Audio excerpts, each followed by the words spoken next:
แล้วน่ะชื่อเต๋วสแตลฟังเฝ้านั่นเองบอกที่คอกันนี่นี่เลยน้าเพิ่นว่าคำนี้เดี๋ยวบ่คำจะช่วยลงมือเลยบัดถ้าอิดน่ะทางบ่คำถามว่าเป็นจังได๋ครอบครัวเฮือนซ่านเราพ่อแม่เพิ่นน่ะอันนี้คือชุดก่อนน่ะเข้าไปก็ถามไทยอยู่แล้วพี่น้องถามไทยว่าเป็นจังได๋พ่อเจ้านะแต่ว่ายังบ่คักบ่ได้ก็เลยถามทางผู้เป็นน้าบ่าวกันพอดีทางน้าบ่าวเพิ่นว่าเอ้าพ่อก็ไปเอาเมียอยู่บ้านดงเมืองยางแต่ทางบ่คำก็เลยว่าเอ้าบ้านดงเมืองยางบ้านชาวแตวหั่นบ่นะพอดีทางน้าบ่าวแล้วก็เอื้อยเพิ่นก็ชื่อชาวแตวซั่น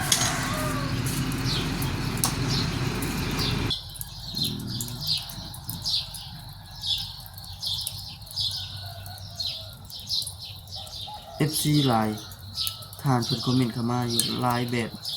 พี่น้องนะแต่ก็เป็นเสียงเดียวกันนำก็มีว่าอยากให้ทั้งน้องสุดใจนี่อยากให้สาวแตวเนี่ย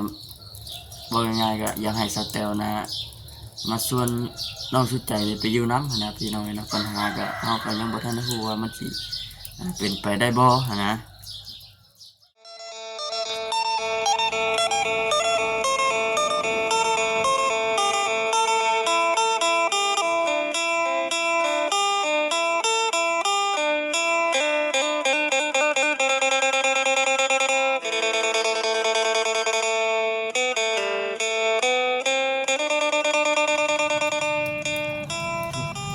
หนาวพี่น้องเนาะกำลัง4 โมง5 โมง5 โมงเช้าพี่น้อง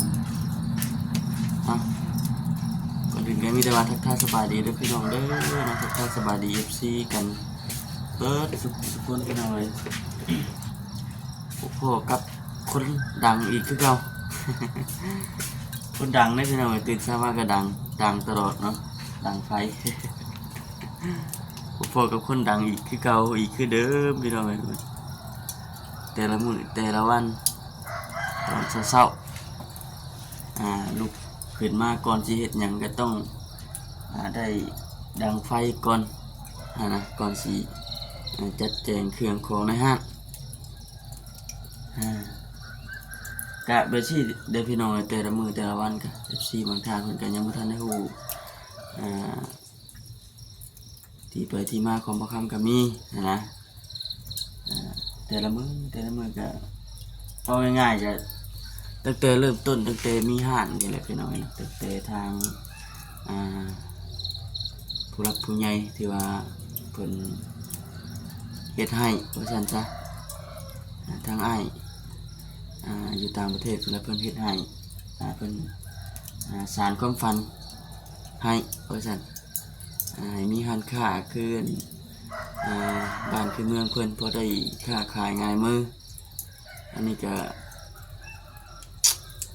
กันว่าทางผู้รักผู้ใหญ่เพิ่นบ่ซอยก็คือจักสิได้ส่ำนี้ก็บ่นะพี่น้องเนาะ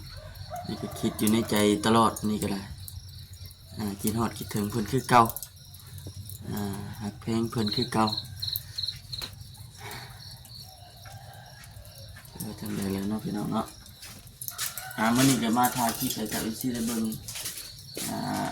นำกันว่าจังเฮ้ยโทรศัพท์จะได้ครับสบายดีก่อนมีแต่คนดัง2 คนนี่นะมวยนะมีแต่ว่าคำนี้ได้ดังซีมบอกเขาเป็นคนดังอันนี้บ่ได้เป็นคนดังเลยเป็นคนพิงเป็นคนพิงหนาวครับดินบ่อันนั้นจะว่านะดังย้อนไปเพราะว่าโมเมนต์ดังย้อนนั้นเป็นคนดังย้อนทางอ้ายเพิ่นนั่นแหละเพิ่นเฮ็ดทานให้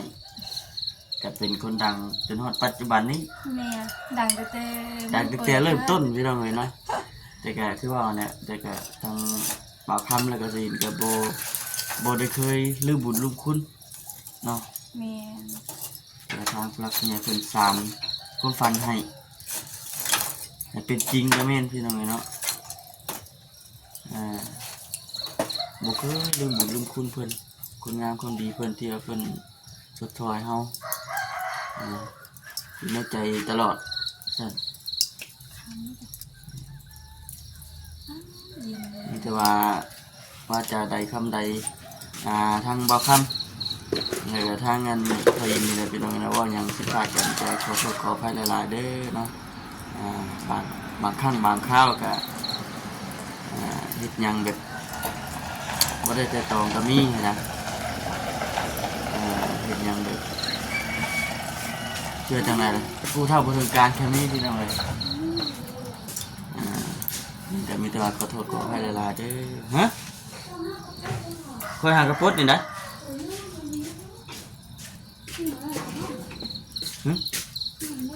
แข็งเลยบ่เอ้ามันคือนี่เนาะแข็งเลยพี่น้อยเนาะจามขายที่เก่าพี่น้อยเป็นจามเป็นปิ้งไก่แล้วก็โอ้แข็งเลยนี่เนาะ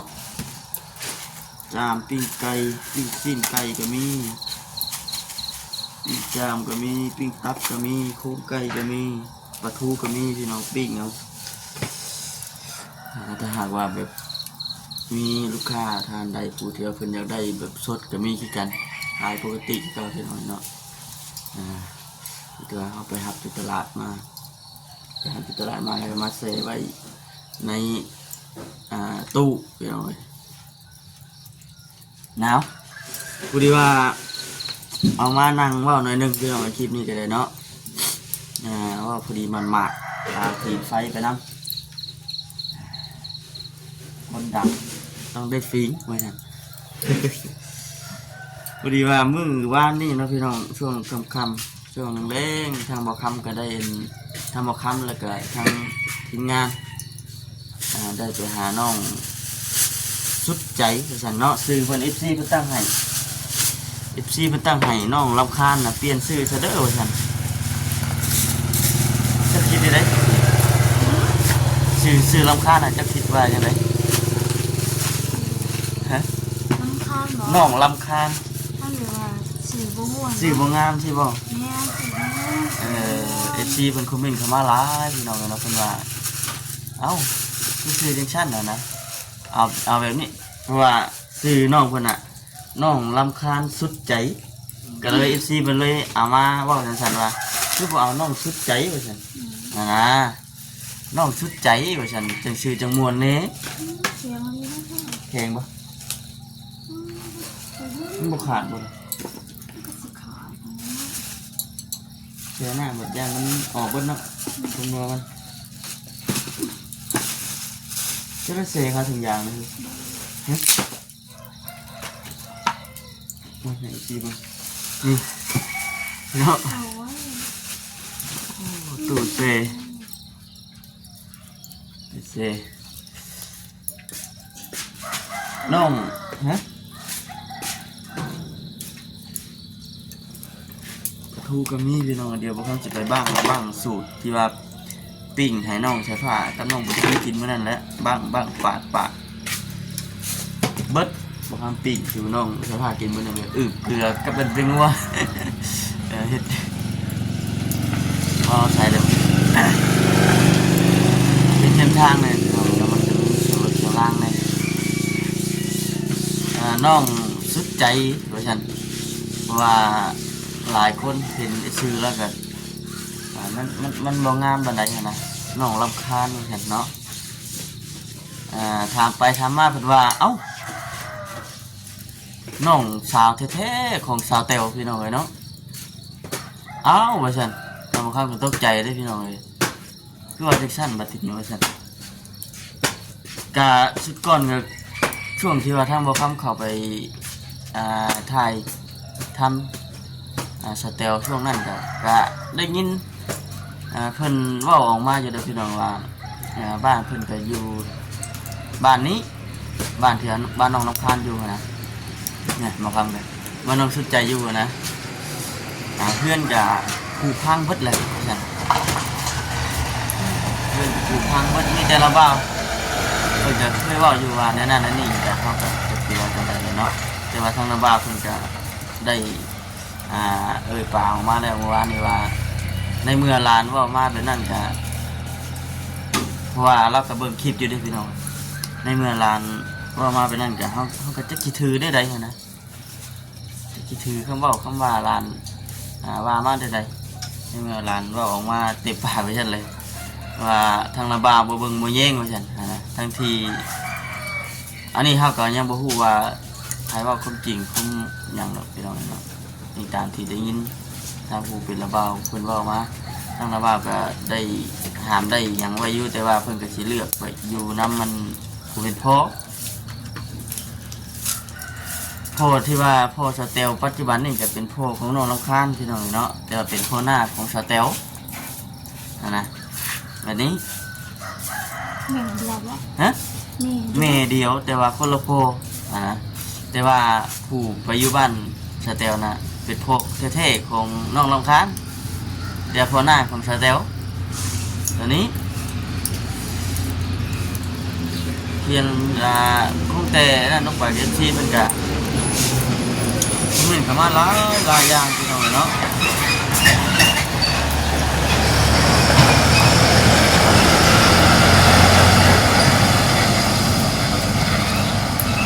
มาหลายอย่างหลายแนวแต่ก็ตื่นนอนแล้วพี่น้องตื่นนอนแต่ละมือกันไปที่เดิมก็เลยมื้อนี้นะหนาวๆเป็นพิเศษเนี่ยเลยจะมาอบรมกับอีกซีกับพ่อแม่พี่น้องก่อนจะหน่อยหนึ่งนะ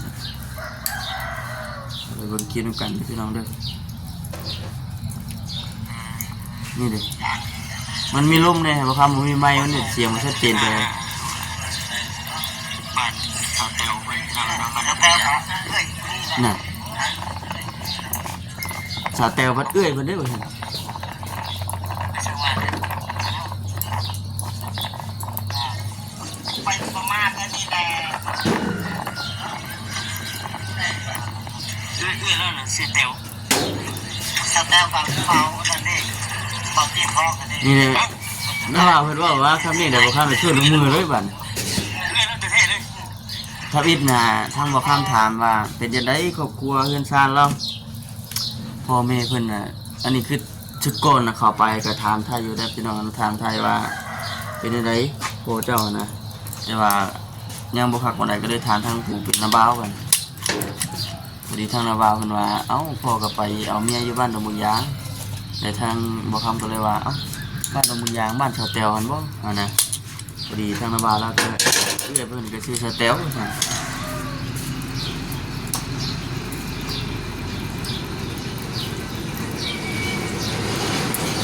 มีสมาธิหลายอยู่ตรงนี้เนาะ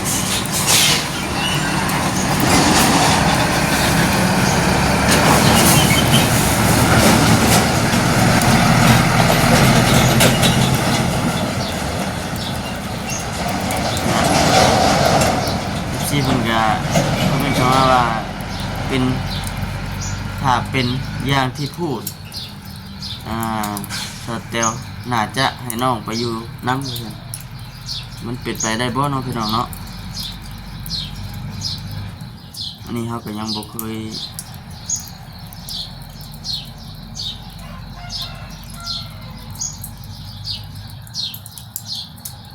คนละพ่อแต่แม่เดียวกันคนละพ่ออยู่แต่ว่าแม่เดียวกันมันยิงชนิดเขา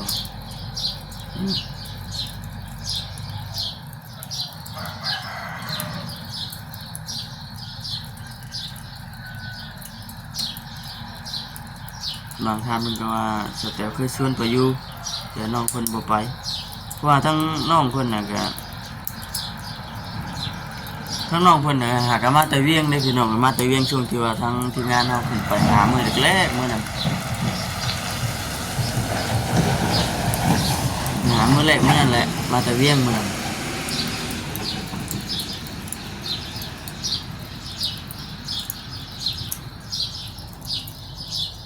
น้องชุดใจสเตลเคยมาหาที่ทุ่งนา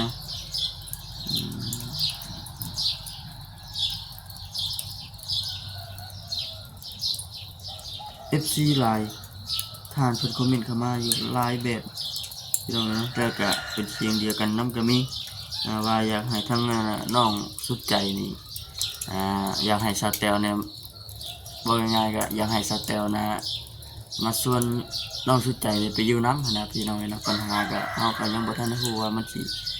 เป็นไปได้บ่นะที่บางท่านมันก็คอมเมนต์กันว่าใส่ซื้อไม้ซะว่าซั่นน้องสมใจหรือว่าน้องสุดใจว่าซั่น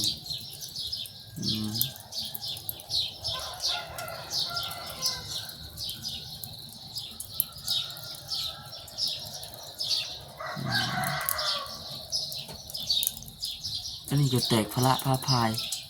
แตกพระผ้าพายค่ายคือเคสของไผค่ายคือกันกับมันค่ายคือกันกับน้องเต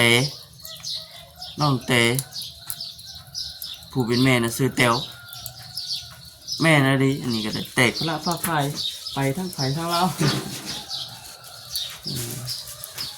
ค่ายคือกันพี่น้องค่ายคือกันเนาะ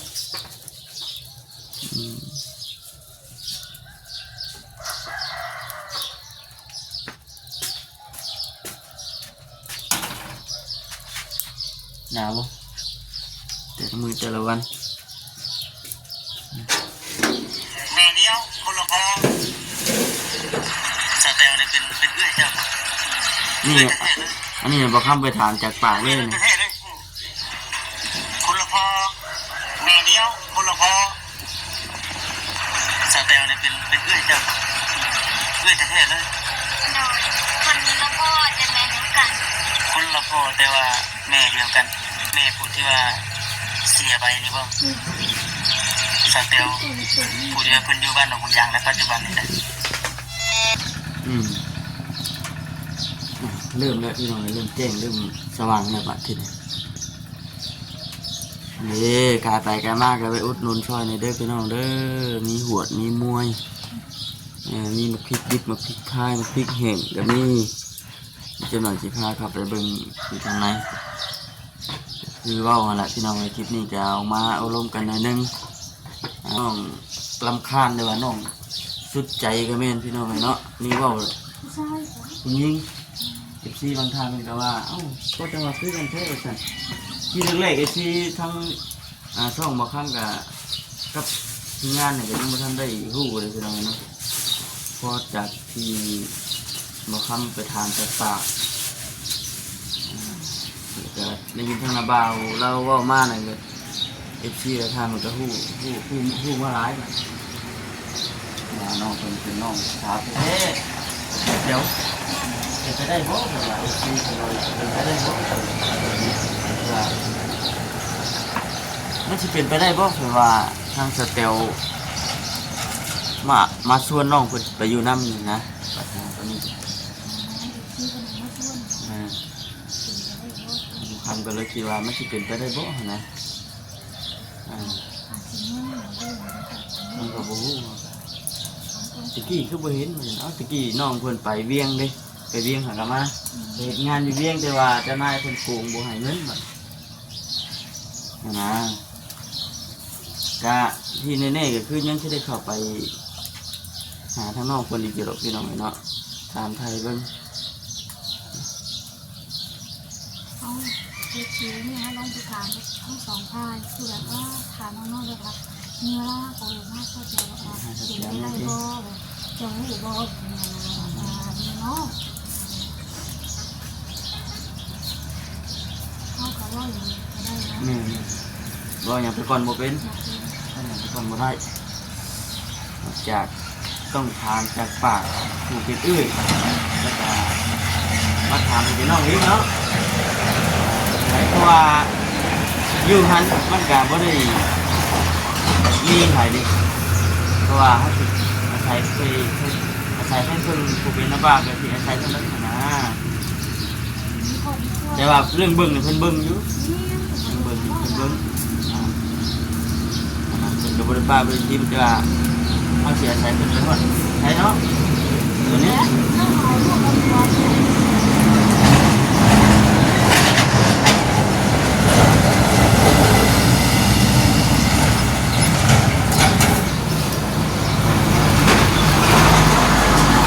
ประเทศจุดตนาห้านใช่ไหมในก้อนกลุ่มของโอ้ยทั้งนี้ก็เอาอันพยางกั้นไว้มันควันพยางกั้นไว้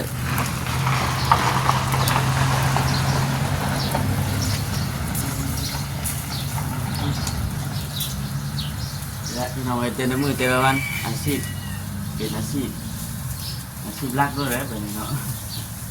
ว่ายามหน้ากั มี น ขาดน้อยขาด ยามหน้กับขายยามหน้าตื่นเต้นเท่ายามหน้าเนี่ยบอกคำตื่นแต่3 โมงมันจะเรือเสร็จอย่างแรกก็อยู่ประมาณ4 โมงครึ่งก็เป็นลงไปไถนาแข่งคนต่อพี่น้องเนาะยามหน้าเนี่ยยามหน้าเนี่ยบอกเลยว่าปี ลำบาก ลำบาก กว่ายังเขาเกี่ยว ลำบากกว่าย่างเขาเกี่ยวเขาอีกพี่น้องเนาะยามหน้า เขาเกี่ยวนี่คือว่าเขาย่ำใดเลยคือว่าบอกกินเขาบอกเป็นอะไร แม่ ลูกสวยก็ได้ อันนี้ยามหน้าเนี่ยโอ้ต้องสวยแบบช้าเนาะเมื่อยอีกยามหน้าเริ่มเมื่อยนี่พี่น้องเนาะแต่ก็อดทนสู่ทนมาจนฮอด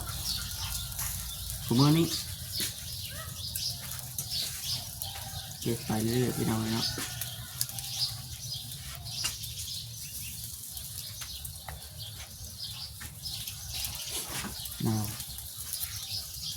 ตอนเช้านี่คืออยู่ตอนเช้านี่แบบสวยๆจะหน่อย ล เพิ่น ง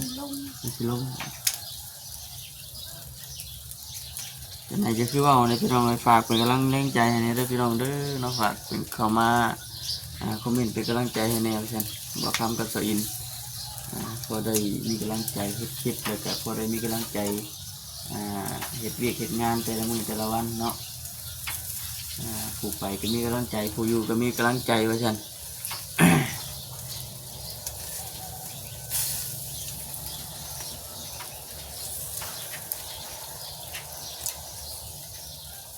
ช่วงนี้มันก็สีลำบากแบบใดพี่น้องเนาะลำบากตัวเถื่อทางมันเพนี่นั่น มันควัน มันว่าอย่างเนาะเขาขายเครื่องขายของมันก็หัวมีอุปสรรคอยู่เลยเดี๋ยวฮับปิ้งไว้แล้วก็ปิ้งให้มันเย็นนี่ก็ใส่ถุงยางไว้ลูกค้ามากก็มันเลือกเอาอย่างว่าช่วงป้าไปกระโตกเดี๋ยวบใส่ถุงยางไว้มันเดือดหัวกินคือว่าแง่แท้เลยครับฝุ่นโอ้ยปกติบางครั้งฉีดขมือพี่น้องแต่ว่ามันบ่ไหวเท่าบัด สีแป๊บยามัน ฉีดแป๊บเดียวมันแห้งฉีดตั้งแต่5 โมง 6 โมงครึ่งนี่มันแห้งไปเลยไปติดกันนั่นตีรถกระเจ้าดื้อตะคือแห้งครับก็เลยอันบริสีดซะเดี๋ยว